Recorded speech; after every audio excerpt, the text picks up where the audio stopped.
비타민C와 이것을 함께 먹으면 면역력을 높여주고 암세포가 싹 사라진다는 말을 들어보셨나요? 비타민C는 우리 몸에 꼭 필요한 영양소로 체내에 비타민C가 부족하면 건강에 심각한 문제가 발생할 수 있습니다. 하지만 비타민C는 우리 몸에서 스스로 합성할 수 없기 때문에 음식이나 영양제를 통해 섭취해야 하는 필수 영양소인데요. 이처럼 우리 몸에 꼭 필요한 비타민C도 잘못 섭취하면 좋은 성분은 제대로 흡수하지 못할 뿐만 아니라 오히려 건강에 악영향을 줄 수 있다고 합니다. 오늘도 건강 가이드와 함께 하시면 비타민C의 효능과 비타민C가 풍부한 음식 4가지와 비타민C의 효능을 낮추는 음식 4가지, 그리고 비타민C를 더 건강하게 섭취하는 꿀팁까지 모두 알게 되실 거예요. 그럼 오늘의 건강 여행 시작합니다. 비타민C의 첫 번째 효능은 면역력 강화입니다. 감기에 걸렸을 때 비타민C를 많이 먹어야 한다는 말 들어본 적 있으시죠? 면역력은 외부에서 들어오는 바이러스나 세균을 막아주는 역할을 하기 때문에 감기나 질병에 걸리지 않으려면 면역력이 높아야 하는데요. 면역세포들이 제 기능을 하기 위해서는 비타민C가 꼭 필요합니다. 비타민C는 면역세포가 활성화되는 데 도움을 주고 백혈구가 세균이나 바이러스를 잘 처리할 수 있도록 도와주기 때문인데요. 따라서 비타민C를 충분히 섭취하면 면역력이 강화될 뿐만 아니라 감기나 다른 질병도 예방할 수 있습니다. 비타민C의 두 번째 효능은 노화 방지입니다. 푸석해지는 피부와 자꾸만 늘어가는 주름 때문에 걱정이신가요? 이런 증상은 나이가 들면서 자연스럽게 나타날 수 있지만 그보다 더 중요한 이유는 바로 활성산소라는 물질 때문입니다. 활성산소는 과도하게 발생하면 세포를 손상시키고 피부의 탄력을 떨어뜨려 주름을 유발할 수 있는데요. 비타민C는 이런 활성산소를 제거하는 데 매우 중요한 역할을 합니다. 비타민C는 강력한 항산화제 역할을 하여 피부 세포가 손상되는 것을 막아줄 뿐만 아니라 건강하고 젊은 피부를 유지하는 데 큰 도움을 주는데요.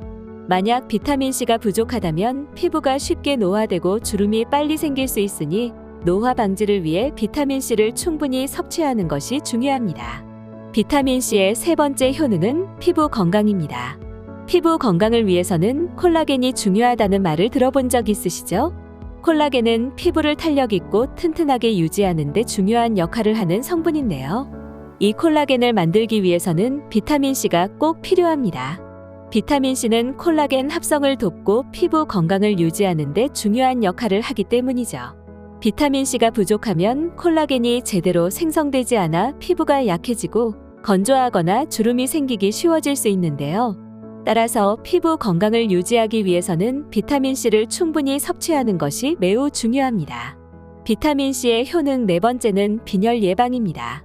빈혈은 철분이 부족해서 발생하는 질병으로 철분을 제대로 흡수하기 위해서는 비타민C가 필요한데요. 비타민C는 철분의 흡수를 도와 철분이 몸에 잘 들어갈 수 있도록 도와주기 때문이죠. 특히 시금치나 콩 같은 식물성 철분을 비타민C와 함께 섭취하면 철분 흡수율이 더 높아지는데요. 비타민C가 부족하면 철분의 흡수율이 떨어져 빈혈이 발생할 수 있으니 빈혈 예방을 위해서는 충분한 비타민C 섭취가 매우 중요합니다. 비타민C의 효능 다섯 번째는 심혈관 건강입니다. 혈액순환이 잘 되지 않아 손발이 저리거나 붓는 불편을 겪고 있진 않으신가요? 나이가 들면서 혈관이 약해지고 혈액순환이 원활하지 않으면 건강에 여러 문제가 발생할 수 있는데요. 비타민C는 혈관을 튼튼하게 만들어 혈액순환을 돕고 심장의 부담을 덜어주는 역할을 합니다. 또한 비타민C는 혈액 속의 나쁜 콜레스테롤 수치를 낮추고 동맥 경화와 같은 질환 예방에도 도움을 주는데요. 그렇기 때문에 비타민C를 꾸준히 섭취하면 심혈관 건강에 큰 도움이 될 수 있습니다. 비타민C의 효능 여섯 번째는 암세포 억제입니다. 암세포가 생기는 원인은 다양하지만 가장 대표적인 원인이 바로 활성산소 때문인데요. 활성산소가 과다하게 축적되면 우리 몸의 정상 세포가 손상을 입고 변형됩니다. 이로 인해 암세포가 발생할 위험이 커지게 되는데 비타민C는 강력한 항산화 작용을 통해 활성산소를 제거하고 세포를 보호하는 중요한 역할을 하게 되는 거죠. 암세포가 이미 생긴 경우에도 비타민C는 암세포의 성장에 필요한 환경을 방해하여 암세포의 증식 속도를 늦출 수 있다는 연구 결과도 있는데요. 따라서 건강한 생활 습관과 함께 비타민C를 충분히 섭취하면 암 예방에 도움이 될 수 있습니다. 이처럼 비타민C는 우리 몸에 다양한 건강 효능을 제공하기 때문에 비타민C를 섭취하는 것만으로도 건강을 유지하고 개선하는 데 큰 도움을 주는데요. 비타민C가 풍부한 음식은 어떤 것들이 있을까요? 비타민C가 풍부한 음식 첫 번째는 브로콜리입니다. 브로콜리는 비타민C뿐만 아니라 강력한 항산화 성분이 풍부하여 면역력 강화와 노화 방지에 도움을 주는 식품인데요. 특히 설포라판이라는 성분이 들어있어 암 예방에 긍정적인 영향을 줄 뿐만 아니라 식이섬유 또한 많이 함유되어 있기 때문에 장 건강과 변비 예방에도 탁월한 효능을 보여주죠. 브로콜리를 섭취하실 때는 생으로 드시는 것도 좋은 방법이지만 불포화 지방산이 풍부한 올리브유나 아보카도와 함께 드시면 더욱 좋은데요. 이유는 비타민C가 지방에 녹아야 체내에서 더 잘 흡수될 수 있기 때문입니다. 브로콜리의 조리 방법도 중요한데요. 브로콜리를 너무 오래 삶거나 끓이면 비타민C가 물에 용해되어 손실될 수 있기 때문이죠. 따라서 끓는 물에 30초에서 1분 정도 살짝 데치면 비타민C 손실을 최소화할 수 있습니다. 비타민C가 풍부한 음식 두 번째는 파프리카입니다. 파프리카가 레몬보다 비타민C 함량이 많다는 사실 알고 계셨나요? 특히 붉은색 파프리카는 비타민C를 가장 많이 함유하고 있다고 하는데요. 파프리카는 비타민C가 풍부하여 면역력을 높이고 피부 건강을 유지하는 데 도움을 주며 베타카로틴과 루테인도 풍부하기 때문에 눈 건강에도 매우 좋습니다. 파프리카는 생으로 드시는 것이 비타민C 손실을 줄이는 가장 좋은 방법인데요. 파프리카의 풍부한 카로티노이드와 같은 지용성 영양소들은 기름에 잘 녹기 때문에 볶거나 구울 때 약간의 기름을 사용하시면 지용성 영양 성분의 흡수를 도울 수 있습니다. 하지만 비타민C는 고온에서 쉽게 파괴될 수 있으니 빠르게 볶거나 굽는 것이 중요한데요. 파프리카는 올리브유나 아보카도와 함께 드시면 비타민C의 흡수율을 더욱 높일 수 있으며 양파나 마늘과 함께 조리하면 항산화 성분이 결합하여 시너지 효과를 낼 수 있습니다. 비타민C가 풍부한 세 번째 음식은 고추입니다. 고추는 비타민C가 풍부한 채소 중 하나인데요. 특히 청고추에는 비타민C가 많이 함유되어 있어 면역력 강화에 탁월한 효능을 보여줍니다. 또한 고추에 포함된 캡사이신 성분은 혈액순환을 촉진하고 체지방 분해에도 긍정적인 영향을 줄 수 있는데요. 고추는 생으로 섭취하는 것이 비타민C를 가장 효과적으로 섭취할 수 있는 방법이며 조리하실 때는 비타민C가 열에 약하기 때문에 가능한 조금 가열하여 드시는 것이 좋습니다. 고추는 비타민C뿐만 아니라 캡사이신 성분 덕분에 지방과 함께 섭취하면 흡수율이 증가할 수 있는데요. 올리브유 드레싱을 곁들인 샐러드에 고추를 넣으시거나 지방이 풍부한 음식과 함께 섭취하면 더욱 효과적으로 비타민C를 섭취할 수 있습니다. 비타민C가 풍부한 네 번째 음식은 토마토입니다. 토마토는 항산화 성분인 라이코펜이 풍부하여 혈관 건강을 보호하고 피부 건강에도 도움을 줄 수 있는 식품인데요. 비타민C도 함유되어 있어 면역력 강화에도 매우 좋습니다. 토마토는 익혀서 섭취하는 것이 더 좋은 경우도 있는데요. 라이코펜은 열을 가했을 때 체내 흡수율이 증가하기 때문에 볶거나 구운 토마토를 섭취하면 더 높은 효과를 기대할 수 있지만 비타민C는 열에 약하기 때문에 너무 오랫동안 조리하지 않는 것이 중요합니다. 또한 토마토에 포함된 비타민C는 비타민 A와 함께 섭취하면 더욱 좋은 효과를 낼 수 있는데요. 아보카도와 같은 건강한 지방을 토마토와 함께 섭취하면 비타민C와 비타민 A의 흡수율을 높이는 데 도움이 될 수 있습니다. 이처럼 비타민C는 다양한 음식에 풍부하게 함유되어 있기 때문에 건강 유지에 큰 도움을 주지만 잘못 섭취하면 효능을 떨어뜨리고 건강에 악영향을 줄 수 있다고 하는데요. 비타민C의 효능을 떨어뜨리는 나쁜 조합은 어떤 것들이 있을까요? 나쁜 조합 첫 번째는 카페인입니다. 카페인은 주로 커피와 녹차에 포함되어 있으며 이뇨 작용을 촉진하여 체내에서 수분을 배출하는 역할을 하는데요. 이 과정에서 체내의 수분뿐만 아니라 중요한 영양소들, 특히 비타민C까지 함께 배출될 수 있습니다. 카페인이 체내에서 비타민C의 흡수를 방해하고 장기적으로 비타민C의 저장량을 감소시킬 수 있기 때문에 과도한 카페인 섭취는 면역력 저하와 피부 건강에 악영향을 미칠 수 있는데요. 따라서 카페인 음료를 마신 후에는 적어도 1시간 정도 간격을 두고 비타민C가 많이 함유된 과일이나 채소를 섭취하는 것이 비타민C의 손실을 최소화할 수 있는 방법입니다. 나쁜 조합 두 번째는 고칼슘 식품입니다. 칼슘은 뼈와 치아를 튼튼하게 유지하는 데 중요한 영양소지만 비타민C와 함께 섭취하면 두 성분이 장에서 흡수 경쟁을 벌이게 되는데요. 특히 우유와 치즈, 요구르트 같은 고칼슘 음식을 드신 후에 비타민C가 풍부한 음식을 바로 섭취하면 비타민C의 흡수율이 낮아질 수 있습니다. 그렇다면 어떻게 섭취하는 것이 좋을까요?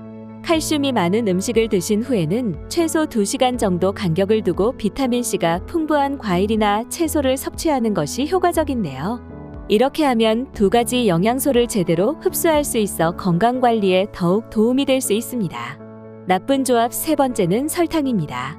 혹시 단 음식을 좋아하시거나 자주 섭취하시나요? 하지만 비타민C와 설탕은 함께 섭취하면 좋지 않은 조합인데요. 과도한 당분 섭취는 체내 인슐린 수치를 급격히 상승시키는 원인이 되는데 인슐린 수치가 높아지면 비타민C의 흡수를 방해하고 그 효과를 감소시킬 수 있기 때문이죠. 비타민C는 강력한 항산화제로서 체내의 유해산소를 제거하는 중요한 역할을 하지만 설탕을 너무 많이 섭취하면 이 기능이 약해질 수 있습니다. 그 외에도 과도한 당분 섭취는 비만, 당뇨 등의 건강 문제를 유발할 수 있으니 비타민C가 풍부한 과일이나 채소를 섭취할 때는 설탕 섭취를 줄이는 것이 중요한데요. 특히 과일 자체에도 자연적인 당분이 포함되어 있어 추가로 설탕을 넣지 않는 것이 더 건강한 섭취 방법입니다. 나쁜 조합 네 번째는 육류입니다. 육류는 단백질과 철분이 풍부하기 때문에 건강을 유지하는 데 중요한 식품이지만 비타민C와는 궁합이 어울리지 않는데요. 단백질을 과도하게 섭취하면 체내에서 비타민C의 활용도가 낮아질 수 있는데 고단백 식품은 체내에서 비타민C와 흡수 경쟁을 하며 비타민C가 활성화될 수 있는 효소의 기능을 저하시킬 수도 있기 때문이죠. 또한 육류에서 나오는 특정 아미노산이 비타민C의 흡수를 방해할 수 있어 고기를 너무 많이 섭취하면 비타민C의 효능이 감소할 수 있는데요. 그렇다면 어떻게 섭취하는 것이 좋을까요? 육류를 드신 후에는 최소 1시간 이상 간격을 두고 비타민C가 함유된 음식을 섭취하는 것이 좋은데요. 이렇게 하면 두 영양소를 효과적으로 섭취할 수 있어 건강에 더욱 도움이 될 수 있습니다. 그렇다면 비타민C를 더 건강하게 섭취하는 꿀팁은 어떤 것들이 있을까요? 첫 번째 꿀팁은 신선하게 섭취하기입니다. 비타민C는 생리활성 성분으로 신선한 과일과 채소에서 그 효능이 극대화되는데요. 과일이나 채소는 신선할수록 비타민C가 자연 상태에서 그대로 보존되어 체내 흡수율이 높아지기 때문입니다. 마른 과일이나 가공된 식품에는 첨가물이나 설탕, 방부제 등이 포함되어 있을 수 있는데요. 이런 성분들은 비타민C의 흡수를 방해할 수 있고 가공 과정에서 비타민C가 변질될 위험도 있죠. 건조된 과일은 수분이 제거되면서 일부 비타민C가 파괴될 뿐만 아니라 남은 당분과 첨가물은 비타민C의 효능을 떨어뜨릴 수 있습니다. 또한 가공된 과일 주스는 고온 처리나 화학적 가공으로 인해 비타민C가 많이 손실될 수 있는데요. 따라서 비타민C가 풍부한 과일과 채소는 가능한 신선하게 섭취하는 것이 가장 좋습니다. 식단에서 비타민C를 충분히 섭취하기 어려운 경우에는 영양제로 보충하는 것도 좋은 방법인데요. 기본적으로 과일과 채소로 비타민C를 섭취하고 부족할 경우에는 영양제를 통해 하루 500에서 1000mg을 보충하는 것이 효과적이며 속쓰림이 있다면 나눠서 섭취하는 것도 좋습니다. 두 번째 꿀팁은 가열 최소화하기입니다. 비타민C가 열에 약하다는 사실 알고 계셨나요? 비타민C는 열에 매우 민감하기 때문에 가열 시 그 효능이 크게 감소할 수 있는데요. 고온에 노출되면 비타민C가 쉽게 파괴되거나 변형되어 중요한 기능을 제대로 발휘할 수 없기 때문이죠. 따라서 조리 시에는 짧은 시간과 낮은 온도에서 가열하는 것이 비타민C를 더 효과적으로 보존할 수 있는 방법입니다. 세 번째 꿀팁은 건강한 지방과 함께 섭취하기입니다. 비타민C를 지방과 함께 섭취하면 흡수율이 높아진다는 말을 들어보셨나요? 비타민C는 지방에 잘 녹는 성질을 가지고 있어 건강한 지방과 함께 섭취할 경우 흡수율이 훨씬 높아집니다. 비타민C가 풍부한 과일이나 채소를 올리브 오일이나 아보카도와 같이 건강한 지방과 함께 섭취하면 비타민C의 흡수율이 증가하여 건강에 더욱 긍정적인 효과를 볼 수 있는데요. 이처럼 비타민C와 건강한 지방을 함께 섭취하는 것은 피부와 건강 유지를 위한 매우 좋은 방법입니다. 그렇다면 비타민C를 섭취할 때 주의사항은 어떤 것들이 있을까요? 첫 번째 주의사항은 과다 섭취입니다.